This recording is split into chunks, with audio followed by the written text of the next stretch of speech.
আল্লাহ বলতেছে, বুঝাতে চাচ্ছে এইটাই যে আমি ইনজিল কিতাবেও এইটাই বলে দিয়েছি, তাওরাত কিতাবে এইটাই বলে দিয়েছি, এমনকি শেষ নবীর উপর যে কিতাব নাজিল করেছি কুরআন মাজিদের মধ্যে আমি এটাও বলে দিয়েছি, এখানেও বলে দিয়েছি যে আমি মানুষদেরকে সুন্দর করে আকার আকৃতি দিয়ে আমি উত্তম রূপে মানুষদেরকে আমি আল্লাহ রাব্বুল আলামিন সৃষ্টি করেছি। বলুন সুবহানাল্লাহ।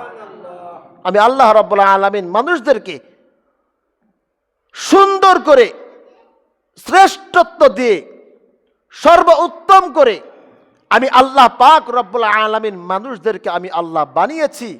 এত উত্তম করে, এত সুন্দর করে আর কোন মাখলুককে আমি সৃষ্টি করি নেই, বানাই নেই। তো আল্লাহ পাক রব্বুল আলামিন এই জন্য তীরের কসম খেয়েছেন এবং জাইতুনের কসম খেয়েছেন। এটাই বোঝাতে চাচ্ছে, এ শুধু আমি পবিত্র কুরআন মাজিদে বলি নাই, আমি ইনজিল কিতাবেও বলে দিয়েছি, আমি তাওরাত কিতাবেও বলে দিয়েছি, আমি পবিত্র কুরআন মাজিদে বলে দিয়েছি যে আমি মানুষদেরকে শ্রেষ্ঠ ও সুন্দর করে সর্বোত্তম করে মানুষের আকার আকৃতি আমি আল্লাহ রাব্বুল আলামিন বানাইছি। বলুন সুবহানাল্লাহ। আমি আল্লাহ সৃষ্টি করে দিয়েছি।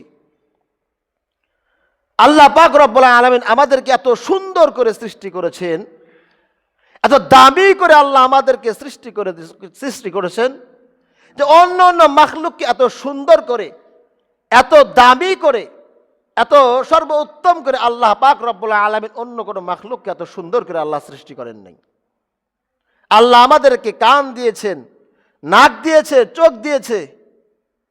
এই যে আমাদেরকে কত সুন্দর করে আমাদের আকৃতিটা সুন্দর করে, আমাদের আকার আকৃতিটা, শরীরে যে গঠনটা আল্লাহ পাক রব্বুল আলামিন সুন্দর করে সৃষ্টি করেছেন।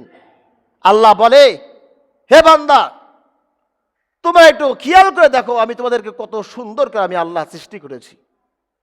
তোমাদেরকে একটা জবান দিয়েছি, জিহ্বা দিয়েছি। মানুষের জিহ্বা কিন্তু একটা, কয়টা বলেন? জিহ্বা একটা। এই জিহ্বার দ্বারা তুমি বিভিন্ন রকমের স্বাদ তুমি গ্রহণ করতে পারো। বলুন সুবহানাল্লাহ।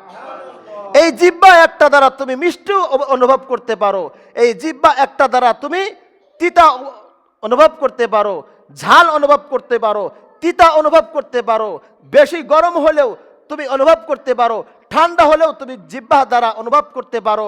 আমি আল্লাহ, হে আমার বান্দারা, একটু চিন্তা করে দেখো কত সুন্দর করে, কত দামি করে তোমাদেরকে আমি সৃষ্টি করেছি। অন্য কোনো মাখলুককে আমি এত সুন্দর করে সৃষ্টি করি নাই। বলুন সুবহানাল্লাহ। আল্লাহ আমাদেরকে কান দিয়েছে, কোথায় কান দিলে সৌন্দর্য হবে, কোথায় নাক দিলে আমার বান্দাদেরকে সৌন্দর্য দেখা যাবে, কোথায় চোখ দিলে আমার বান্দাদেরকে সুন্দর দেখা যাবে, কোথায় হাত দিলে আমার বান্দাদেরকে সুন্দর দেখা যাবে, কোথায় মাথা দিলে আমার বান্দাকে সুন্দর দেখা যাবে, কোথায় আবার পাও দিলে আমার বান্দাকে সুন্দর দেখা যাবে। আল্লাহ বলে, এত সুন্দর করে আমি আমার বান্দাদেরকে সৃষ্টি করেছি, এত সুন্দর করে আমার বান্দাদেরকে আমি বানিয়েছি। এত দামি করে অন্য কোনো মাখলুককে আমি এত সুন্দর করে বানাই নাই, এত সুন্দর করে আমি আল্লাহ সৃষ্টি করি নাই। সুবহানাল্লাহ বলবেন না? দেখেন জিহ্বা, এই যে জিহ্বা দিয়েছে আল্লাহ রাব্বুল আলামিন, এই জিহ্বায় আপনি যা কিছুই দেন না কেন আপনি কিন্তু অনুভব করতে পারেন। কি বলেন? একটা যে তিতা একটা জিনিস দিলেও আপনি বলতে পারেন এটা তিতা, মিষ্টি জাতীয় একটা জিনিস দিলেও আপনি বুঝতে পারেন যে এটা মিঠা, মিষ্টি জাতীয় জিনিস। তো এক জবান, মানুষের জিহ্বা আল্লাহ একটা দিয়েছে। কয়টা? একটা জিহ্বা দিয়েছে। এই জিহ্বার দ্বারা আপনি বিভিন্ন রকমের স্বাদ আপনি গ্রহণ করতে পারতেছেন।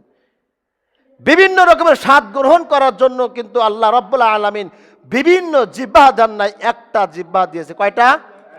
একটা জিহ্বা দিয়েছে।